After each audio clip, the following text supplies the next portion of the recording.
Adding a vanilla Visa gift card to your PayPal account is a straightforward process. Let me guide you through the steps. Begin by launching your Chrome browser and navigating to the PayPal website. Once there, sign in to your PayPal account.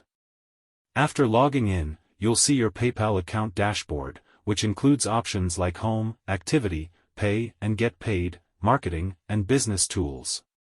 To add your vanilla Visa card, click on the Pay and Get Paid button within the Pay and Get Paid section.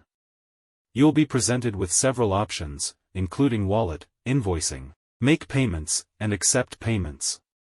Choose Banks and Cards under the Wallet section. A new window will appear.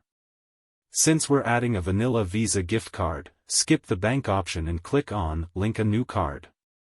Next, enter your card number, select the card type, input the expiry date, and provide the security code. You can also update the address if needed. Finally, click on the Link Card button to complete the process. And that's it. Your vanilla Visa gift card is now successfully added to your PayPal account.